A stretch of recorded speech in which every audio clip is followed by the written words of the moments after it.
Welcome प्यारे dear students, डीएनयू की teach में आपका स्वागत है।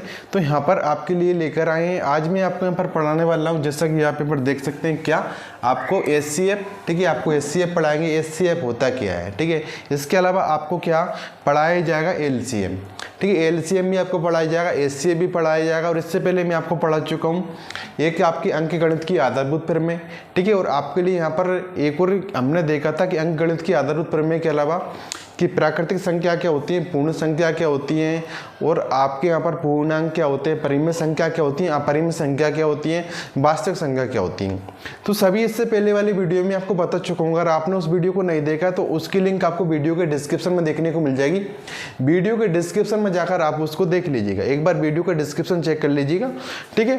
तो यहाँ पर आपको हम क्या पढ़ाने वाले हैं, आपको एलसीएम। सबसे पहले हम क्या देखेंगे, एलसीएम। तो एलसीएम होता क्या है, इसमें इसको हिंदी में बोला जाता है महत्तम समवर्तक। क्या बोला जाता है इसको हिंदी में, महत्तम समवर्तक बोला जाता है। क्या बोला जाता है, महत्तम समवर्तक। और इसको यहाँ पर जो आपका एचसीएफ है ना, इसका एचसीएफ है हाईएस्ट कॉमन फैक्टर, इसका इंग्लिश का फुल फॉर्म होता है। तो यहाँ पर हम देखेंगे तो इसको क्या है, इसकी परिभाषा देख लेते हैं। सबसे पहले परिभाषा क्या होती है, तो इसकी परिभाषा होती है संख्याओं में प्रत्येक उभयनिष्ठ। आपको यहाँ पर क्या आ रहा है कि एक एक मैं आपको शब्द के बारे में बताऊंगा और एक एक शब्द बताऊंगा कि यहाँ पर जो किस शब्द का क्या मतलब होता है। तो क्या है इसका, संख्याओं में प्रत्येक उभयनिष्ठ अभाज्य गुणनखंड की सबसे छोटी घात का गुणनफल होता है। सबसे छोटी क्या होता है, घात का गुणनफल होता है, ठीक है। यहाँ आप यहाँ पर देख पाएंगे एक बार कि संख्याओं में प्रत्येक उभयनिष्ठ अभाज्य गुणनखंड की सबसे छोटी घात का गुणनफल होता है। अगर आपने अभी तक इस वीडियो को शेयर नहीं किया, शेयर कर दीजिएगा, और आप एक इस वीडियो को लाइक अवश्य कर दीजिएगा। हमारे लिए आपसे कुछ नहीं चाहिए, आप एक लाइक कर सकते हैं, ठीक है, हमारे लिए। और आप हमारा टेलीग्राम ग्रुप को भी ज्वाइन कर लीजिएगा, जिससे आपको क्या होगा, जब भी हम वीडियो अपलोड करते हैं आप तक नोटिफिकेशन अगर नहीं पहुंच पाती है तो आप टेलीग्राम को ज्वाइन कर सकते हैं, क्योंकि सभी वीडियो वहां पर शेयर करी जाती हैं। तो आपको यहाँ पर एक शब्द आपका आया, यहाँ पर क्या आया है, आपका शब्द आया एक उभयनिष्ठ। क्या शब्द आया आपका, उभयनिष्ठ शब्द आया। क्या आया, उभयनिष्ठ आपका एक शब्द आया। तो उभयनिष्ठ का मतलब होता है आपका, उभयनिष्ठ का मतलब होता है आपको कॉमन, एक तरीके से कॉमन संख्या, ठीक है। तो आप यहाँ पर क्या, उभयनिष्ठ का हमारा मतलब रहेगा, क्या रहेगा, एक तरीके से कॉमन संख्या। जो कॉमन संख्या होती है वही क्या होता है, हमारा उभयनिष्ठ होता है, ठीक है। जैसे कि मैं आपको यहाँ पर बता दूँ, इसके बाद दूसरा आपको यहाँ पर शब्द आया। शब्द क्या आया आपको यहाँ पर दूसरा, अभाज्य गुणनखंड। क्या आया, अभाज्य शब्द आया आपका, क्या, अभाज्य। तो आपको मैं बता चुका हूँ अभाज्य क्या होती है, ठीक है। इसके अलावा अभाज्य गुणनखंड की क्या लेते हैं, सबसे छोटी घात का क्या होता है, गुणनफल होता है। तो यहाँ पर हम उदाहरण के माध्यम से, और आपको अच्छे से समझ में आएगा, तो यहाँ पर हम उदाहरण देखते हैं, ठीक है। तो आपको यहाँ पर मैं पहला उदाहरण यहाँ पर हम लिखते हैं, आपको क्या उदाहरण के माध्यम से थोड़ा अच्छे से समझ में आ जाएगा। तो यहाँ पर हम पहला उदाहरण लेते हैं एचसीएफ का। तो एचसीएफ आपका यहाँ पर पहला उदाहरण, जैसे कि आपको 6 और 8 का हमारे लिए क्या निकालना है, एचसीएफ, यानी कि आपको महत्तम समवर्तक निकालना है। तो आपका 6 और 8 का, तो यहाँ पर हम सबसे पहले 6 के अभाज्य गुणनखंड करेंगे, भाज्य गुणनखंड नहीं करना, अभाज्य गुणनखंड। इसके अलावा हम किसके करेंगे, 8 के अभाज्य गुणनखंड करेंगे। तो यहाँ पर हम 6 के जैसे ही अभाज्य गुणनखंड करेंगे तो 2 का कितने बार जाएगा, 2 3 6 आएगा, फिर आपको किससे जाएगा, 3 से जाएगा एक बार, ठीक है। इस तरीके से 8 के निकालेंगे, कितने आएगा आपका, 2 का 2 चौके 8, फिर इसके बाद आपको 2 से चला जाएगा, 2 दूनी 4, फिर आपका एक बार और चला जाएगा, 2 एकम 2। तो इसको हम किस तरीके से लिख पाएंगे, जैसा कि आप यहाँ पर देखेंगे। तो इसको हम 6 को हमने लिखा 2 गुणित 3, इस तरीके से अभाज्य गुणनखंड के रूप में व्यक्त किया। और 8 को हम कैसे लिखेंगे, जैसे कि 2 गुणित 2। तो मैंने आपको कल बताया था कि इनको क्या घातों के रूप में भी हम लिख सकते हैं। तो आपका ये देखो, एक घात, ये भी इस पे कोई घात लगी नहीं होती, एक तो घात लगी होती है। 2 कितनी बार है, एक बार 3 एक बार है, ठीक है। इन पे घात नहीं लगाई जाती, वैसे इसके आप यहाँ पर लगाएंगे, ठीक है। तो ऐसा नहीं लिखा जाता है, अगर कोई घात नहीं है तो कितनी घात है, एक ही घात है। 8 को हमने क्या लिख सकते हैं कि 2 पे घात, इसको कितनी बार है, 2, 1 2 3, तो 3 बार है, तो हमने क्या लिख दिया इसको, 2 पे घात 3, ठीक है। यहाँ तक आपको समझ में आ गया होगा। तो इसमें यहाँ पर हम परिभाषा हमारी क्या थी, परिभाषा थी हमारी कि ओबेनिष्ट अभाज्य गुणनखंड की सबसे छोटी घात का गुणनफल होता है। ओबेनिष्ट मतलब जो कॉमन मिले, ओबेनिष्ट जो संख्या कॉमन मिले उसकी क्या सबसे छोटी क्या होगा, घात का गुणनफल होगा। किसकी सबसे छोटी घात लेना है, बड़ी घात नहीं लेना है, ठीक है। तो आपको यहाँ पर देखो, यहाँ पर क्या 3 कॉमन है का नहीं है, हमारा 3 कॉमन नहीं है, तो इससे हमारे लिए कोई मतलब नहीं है, इसको हम नहीं लेंगे क्योंकि ये ओबेनिष्ट नहीं है। यहाँ पर अगर 3 होता तो हम लेते, ठीक है, वो भी कौन सी लेते, छोटी घात। अगर यहाँ पे 3 पे घात कितनी होता, आपको यहाँ पर 2 होता, और यहाँ पे आपका 3 पे घात कितना है, 1, तो हम कौन सा लेते, 3 पे घात 1 लेते, ना कि 3 पे घात 2 वाला, ठीक है। तो यहाँ पर आपके लिए इसका आपका जो क्या HCF क्या निकल कर आएगा वो यहाँ पर हम देखेंगे, ठीक है। तो ये हमारा 2 था, ठीक है। तो सबसे छोटी घात का क्या होता है, सबसे छोटी घात का गुणनफल होता है ओबेनिष्ट जो कॉमन मिले। तो यहाँ पर आपकी सबसे छोटी, यहाँ पर हम लिखेंगे क्या, 6 और 8 का क्या निकाल रहे हैं हम, HCF, ठीक है। तो क्या निकलेगा आपको, यहाँ पर 2 पे घात 3 है, कितनी है, 2 पे घात 3, और यहाँ पर आपकी कितनी है, 2 पे घात 1। तो हमारा उत्तर क्या रहेगा, 2 पे घात 1, ठीक है। 1 घात नहीं लिखा जाता, वो तो मैंने आपको समझाने के लिए यहाँ पर लिख दिया है। तो आपका HCF कितना निकल कर आएगा, आपका यहाँ पर 2 ही आपका राइट उत्तर हो जाएगा।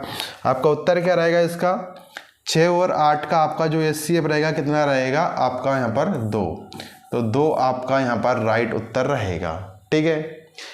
तो आई होप कि आपको ये समझ गए होंगे कि HCF किस तरीके से निकाला जाता है, ठीक है। मैंने आपको यहाँ पर एक एग्जाम्पल दिया, हम 1 या 2 एग्जाम्पल और ले सकते हैं इनको समझाने के लिए, और आपको जिससे क्या आसानी से समझ में आ जाए। तो आपको यहाँ पर क्या दूसरा एग्जाम्पल भी यहाँ पर हम देखते हैं, ठीक है।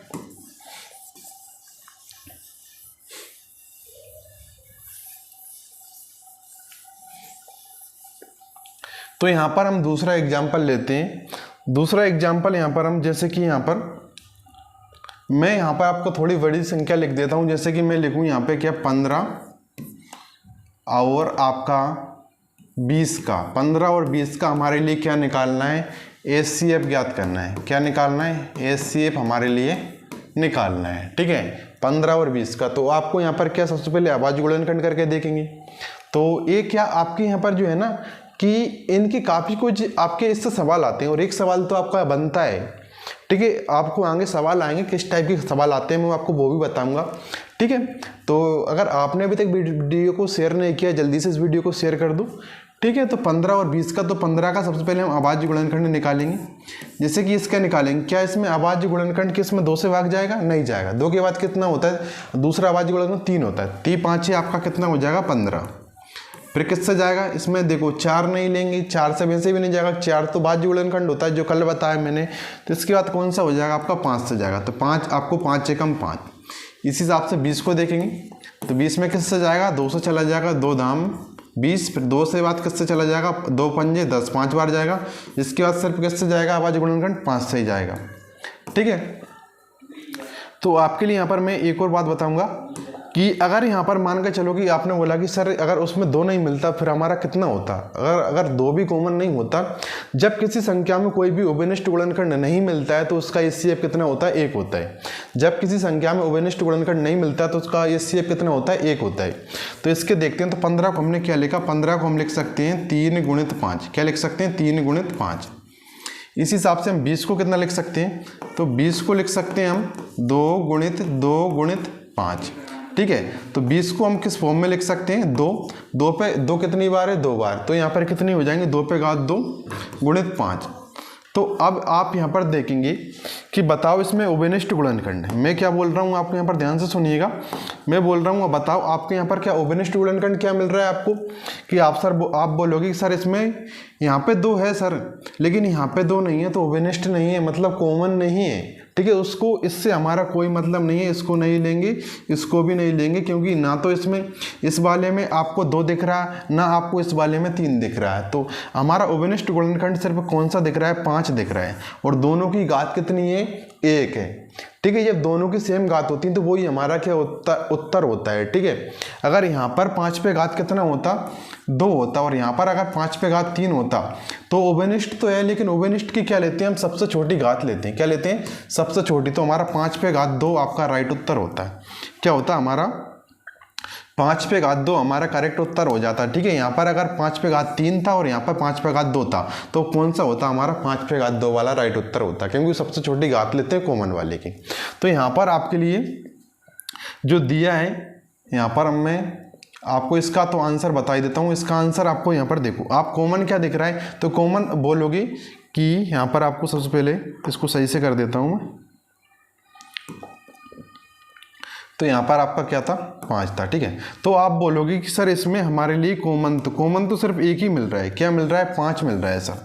इसमें भी 5 है, इसमें भी 5 है, और दोनों की घात 1 है। तो हमारा 15 और 20 का जो HCF है ना, HCF वो कितना हो जाएगा हमारा, 5 हो जाएगा। 5 हमारा राइट उत्तर रहेगा।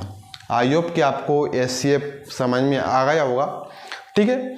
तो आप कोई सी भी बड़ी संख्या का, जैसे कि मैंने आपको यहाँ पर 2 संख्या बता रहा हूँ, आप 3 संख्या का लिख सकते हैं। जैसे कि एग्जाम्पल यहाँ पर मैं बोल दूँ कि आपका 5, 10 और 15 का आपको क्या निकालना है, HCF निकालना है। क्या निकालना है, HCF। तो आप इस हिसाब से ज्ञात कर सकते हो। क्या सबसे छोटी, सबसे पहले तो ओबेनिस्ट, एक कंडीशन क्या देखते हैं, सबसे पहले हम क्या देखेंगे, ओबेनिस्ट, कॉमन मिलना चाहिए, और कॉमन तो हो लेकिन उस साथ में क्या हो, सबसे छोटी घात हो उसकी।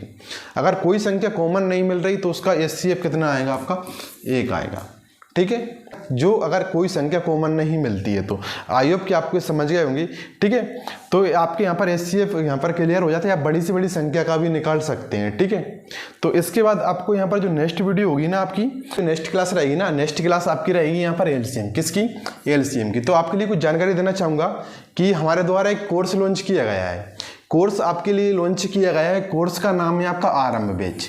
क्या है आपका, आरंभ बैच, ठीक है। आरंभ बैच, उसमें आपको क्या, सभी सब्जेक्ट उसमें आपको पढ़ाए जाएंगे। आपके जो भी सब्जेक्ट हैं, जैसे कि आपका math, English, science, social science, Hindi, Sanskrit, सभी आपको बिल्कुल एक अच्छे लेवल से आपको पढ़ाए जाएंगे। और उस बैच है ना, उसकी फीस मात्र कितनी, 999 रखी गई है, 999 रुपये रखी गई है। अगर आप भी ज्वाइन करना चाहते हैं तो कर सकते हैं। अगर आप इस कोर्स के बारे में जानना चाहते हैं तो क्या वीडियो के डिस्क्रिप्शन में आपको व्हाट्सएप लिंक, कॉन्टैक्ट नंबर सभी मिल जाएंगे। तो आप यहां से इस कोर्स के बारे में अच्छे तरीके से जानकारी ले सकते हैं। और आप भी क्या, बहुत से स्टूडेंट्स ने तो इनरोल भी कर रखा है, आप भी इनरोल कर सकते हैं, ठीक है। वैसे क्या अभी हमारी फीस मात्र क्या 999 रखी गई है। हम चाहते हैं कि मैं इसकी थोड़ी बहुत फीस क्या बढ़ सकती है, लेकिन हम चाहेंगे कि इतने ही फीस में आपको अच्छे से अच्छे, आपको जो भी कुछ आपके सब्जेक्ट हैं अच्छे से पढ़ाएं, ठीक है। तो अभी तो आप मात्र कितने 999 रुपये ही आप एनरोल कर सकते हैं। और बिल्कुल कॉन्टैक्ट नंबर वगैरह दे रखे हैं, वीडियो के डिस्क्रिप्शन में जाइए, नहीं व्हाट्सएप भी लिंक दी गई है, ठीक है। तो आप इसको एक बार क्या कॉन्टैक्ट कर सकते हैं, ठीक है। तो मिलते हैं नेक्स्ट वीडियो में। Thank for watching video.